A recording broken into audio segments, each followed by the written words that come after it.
నాయకులు ఒక మాట అయితే చెప్పేవారండి. అమరావతి యాక్చువల్‌గా చంద్రబాబు నాయుడు గారు ఎంచుకోవడానికి కారణం ఏంటంటే రియల్ ఎస్టేట్ బిజినెస్ చేయడం కోసం ఆయన తీసుకున్నారు.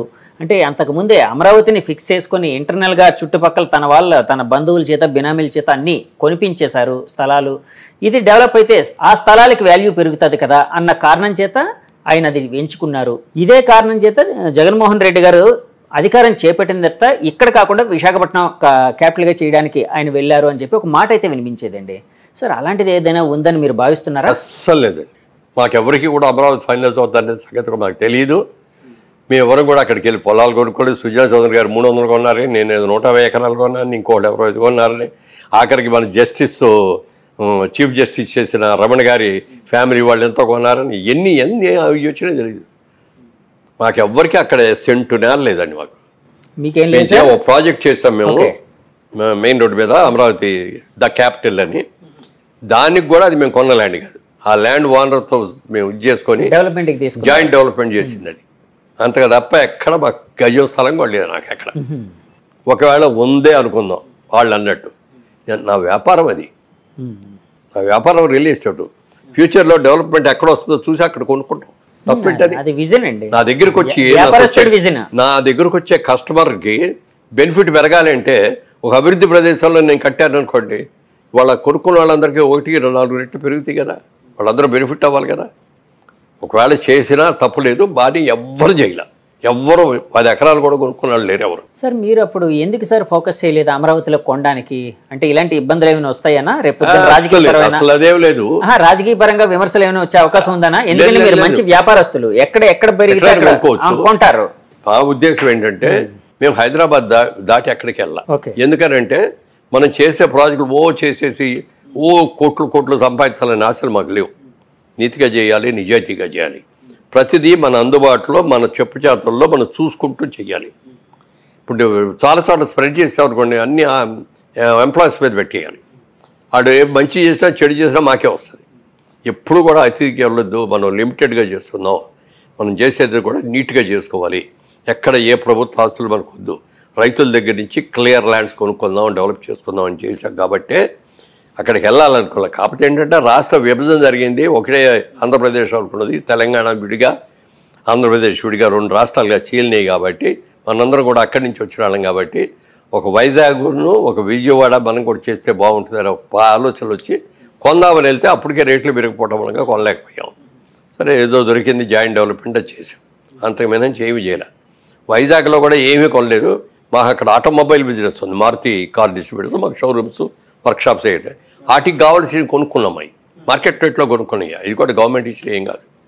అంతగా మినహాయిస్తే వ్యాపారం కోసం, రియల్ ఎస్టేట్ వ్యాపారం కోసం ఎక్కడ ఒక గజం కూడా కొనాలి ఆంధ్రప్రదేశ్లో. సార్ ఇప్పుడు అంటే తెలంగాణ, ఆంధ్రప్రదేశ్ 2 స్టేట్స్కి విడిపోయింది. సరే, ఇంతకుముందు చంద్రబాబు గారు జమానా 5 ఏళ్ళు ఆయనది, తర్వాత జగన్ గారు జమానా, మళ్ళీ ఇప్పుడు 2024లో ఇప్పుడు కూటమి వచ్చింది, చంద్రబాబు గారు మెయిన్గా. సో రియల్ ఎస్టేట్ పరిస్థితి ఎలాగుండే అవకాశం ఉందని మీరు భావిస్తున్నారండి? ఎందుకంటే ఆ విజన్ అనేది మీకు ఉంది కాబట్టి అడుగుతున్నానండి. రియల్ ఎస్టేట్ అనేది ఇవాళ రోజున ఏదో కోట్లు ఈజీగా సంపాదించవచ్చు, తెల్లారిపాటికి వచ్చేస్తాయి అనుకోండి. చాలామంది వచ్చారు, చాలామంది చేశారు, చాలా తప్పులు చేస్తారు కొంతమంది. దాని మూలంగా చాలా ఇబ్బందులు కూడా వస్తాయి. రియల్ ఎస్టేట్ ఇక్కడ హైదరాబాద్ వరకు చూసుకుంటే ఇవాళ డిమాండ్ కంటే సప్లై ఎక్కువ ఉంది. వాళ్ళ సప్లై ఎక్కువ వచ్చేప్పుడు అవసరానికి 100 బిల్డింగ్లు కావాలనుకోండి, 200 బిల్డింగ్లు కడితే ఏమవుద్ది? అలా ఓవర్గా కన్స్ట్రక్షన్ చేసేస్తున్నాం ఇక్కడ అందరం. ఓకే, ఓవర్ఫ్లో అనేది ఎక్కువైపోయిందండి. ఆంధ్రప్రదేశ్లో ఎలా ఉండబోతుంది? ఆంధ్రప్రదేశ్లో ఇప్పుడే కాబట్టి రాబోయే ఏళ్ళలో చంద్రబాబు నాయుడు గారి హయాంలో చాలా బాగా జరుగుతుంది. కాబట్టి వెళ్ళి కొనుక్కుంటారు, కొనుక్కునే వాళ్ళందరూ కొనుక్కోవచ్చు. ఎందుకంటే ఆ మధ్య అది ఒక్క క్యాపిటల్లో అమరావతిలోనే కొనక్కర్లా, మీ ఇష్టం. మీరు చెప్పిన టౌన్, ఎనీ టౌన్ కొనండి, రాష్ట్ర విభజన అభ్యంతరం వస్తుంది. ల్యాండ్ నమ్ముకొని ల్యాండ్ మీద పెట్టి ఇన్వెస్ట్ చేసిన వాళ్ళకి అందరికీ మంచిగా జరుగుతుంది తప్ప ఎవరూ నష్టపడు. అంటే 2019 నుంచి 24 వరకు జగన్మోహన్ రెడ్డి గారి పరిపాలనలో విశాఖపట్నం కావచ్చు, ఇంకా చాలా చోట్ల కావచ్చు, ఆంధ్రప్రదేశ్లో రియల్ ఎస్టేట్ రంగం కుదేలైపోయింది, దెబ్బతిందని రకరకాల వాదనలు అయితే, మాటలు అయితే వినిపించాయండి. సో ఒకవేళ అదే నిజమని అనుకుంటే, అంటే నేను నిజమో కాదని చెప్పట్లేదండి, నేను కన్ఫైన్ చేయట్లేదు, నేను జడ్జిమెంటల్గా ఏం చెప్పట్లేదు. ఒకవేళ అదే నిజం అనుకుంటే చంద్రబాబు గారు వచ్చిన తర్వాత అది ఏ విధంగా పెరిగే అవకాశం ఉందని మీరు భావిస్తున్నారు? డెఫినెట్గా క్యాపిటల్ పెరిగినప్పుడు ఆటోమేటిక్గా పెరుగుతుంది కదండి.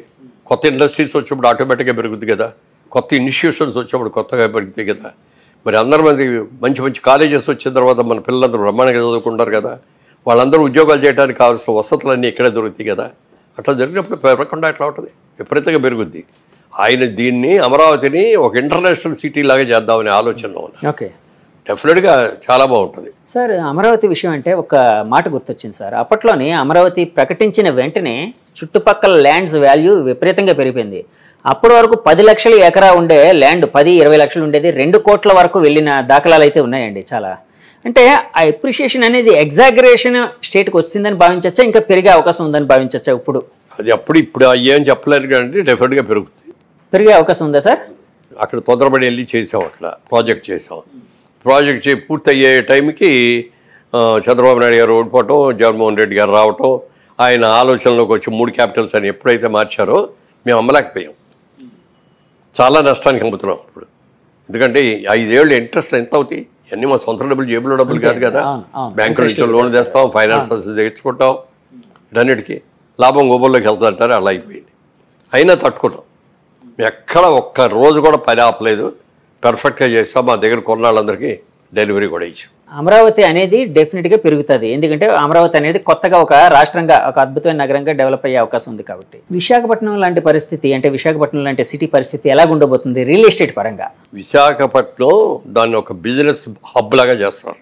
ఎందుకంటే మనకు అక్కడ హార్బర్, అద్భుతమైన హార్బర్ ఉంది. చాలా వరల్డ్లో ఉన్న చాలా చుట్టుపక్కల ఇవన్నీ కూడా వచ్చి ఒక వైజాగ్ లాంటి హబ్లో సామాన్లు అక్కడికి వచ్చిన తర్వాత దించేసి ఇక్కడ నుంచి ఇండియాకు వచ్చేయి, లేకపోతే పక్కన దేశాలకు వెళ్ళేయి, వాటన్నిటి కూడా డిస్ట్రిబ్యూషన్ హబ్ లాగా పెట్టుకుని చేస్తారు. పోర్ట్లు అనేవి అక్కడ ఉన్నాయి కాబట్టి ఆ విధంగా అవకాశం ఉండేది. అది Vizag sky is the limit లెవెల్కి పెరుగుతుంది. ఎందుకంటే మీరు రియల్ ఎస్టేట్ పరంగా చాలా విజన్ ఉన్న వ్యక్తి కాబట్టి అడుగుతున్నానండి. సార్ ఇందాక ఒక మాట అన్నారండి మీరు, అంటే ఏ నాయకుడికైనా ఒకసారి అవకాశం వచ్చినప్పుడు అహంకారం అనేది రాకూడదు అని. ఒకవేళ మీరన్న మాటనే ఏకీభవిస్తూ ఒకవేళ ఓకే నిజమని అనుకుందాం ఫర్ ఎగ్జాంపుల్, సరే అప్పుడు జగన్మోహన్ రెడ్డి గారు ప్రభుత్వం కొంచెం అహంకారపూరితంగా ప్రవర్తించింది, 150 సీట్లు వచ్చినప్పుడు అని అనుకుంటే, మరి ఇప్పుడు 164 సీట్లు వచ్చినా ఈ ప్రభుత్వం అలాంటి ధోరణికి వెళ్ళే అవకాశం ఉంది? అస్సలు లేదు. ఉండదా సార్? అస్సలు 1% కూడా ఉండదు. ఆ జయం చంద్రబాబు నాయుడు గారు అర్ధరాత్రి పాటు నిద్ర లేపితే కూడా అమరావతి లేకపోతే పోలవరం వీటి గురించే మాట్లాడతాడు ఆయన. రాత్రి నిద్రలో కూడా అయ్యే ఉంటాయి తిరిగి ఆయనకి. అస్సలు ఇది ఉండదు. ఎవరైనా ఆయన చంద్రబాబు నాయుడు కాదు, ఎవడైనా సరే వాళ్ళ దగ్గర డబ్బులు వచ్చేసి తలక ఎగరైతే ముట్టుతాడు దేవుడు కూడా, ప్రజలు కూడా ముట్టుతారు. లోకేష్ గారిని ఎలా చూడబోతున్నారు? లోకేష్ గారు అద్భుతంగా కష్టపడు పప్పు అని పిలిచారు అందరూ కూడా, హేళన చేసి. ఆయన పాదయాత్ర చేసి ఆయన మనిషి వాళ్ళు మాట్లాడిన విధ కానీ నిర్ణయాలు కానీ ఎంత ఎక్సలెంట్గా చేశాడు చెప్పడానికి లేదు. అలాగే సినిమా వాళ్ళు వస్తారు పోతారు, వాళ్ళు ఏం చేయలేరు అనుకున్న పవన్ కళ్యాణ్ గారు దాదాపు 15 సంవత్సరాలుగా గెలిచినా ఓడినా ఇక్కడే ఉండి ఇవాళ రోజున కీ అయిపోయాడు. ఈ కూటమి రావడానికి ముఖ్య కారణంలో చెప్పాలంటే అది ఆయనే తీసుకున్న లీడ్ అండి. చంద్రబాబు నాయుడు గారిని ఒప్పించుకున్నారు, అక్కడికి వెళ్ళి మోడీ గారిని ఒప్పించారు. వచ్చే ప్రభుత్వ వ్యతిరేక ఓటును చీల్చుకోకూడదు, మనం ఒకే ఇదిగా రావాలి అని చెప్పి చేసి ఎంత ఎక్సలెంట్గా చేశారో, మోడల్ లాగా చేశారు కూటమి అనేదాన్ని. దానికి పూర్తిగా పవన్ కళ్యాణ్ గారిని చేయాలి.